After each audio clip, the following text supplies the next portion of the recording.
Free languages, free mindsets. Python, Java, and C don't just write software. They shape how you think as a programmer. Python is speed, minimal syntax, dynamic typing, automatic memory management. It trades raw performance for developer velocity. That's why Python dominates AI, automation, and startups. Java is structure, strong typing, explicit architecture, predictable execution.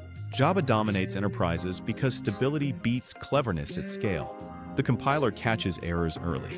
The ecosystem enforces discipline. The JVM delivers consistency. C is control, manual memory, direct hardware access, zero safety nets, operating systems, databases, embedded systems. They run on C because nothing beats predictable performance. Python maximizes development speed. Java maximizes reliability at scale. C maximizes performance and control. Python hides complexity. Java manages complexity. C exposes complexity. Different tools, different constraints. Fast results? Learn Python. Scalable systems? Learn Java. True machine mastery? Learn C. Great programmers don't argue languages. They choose the right one.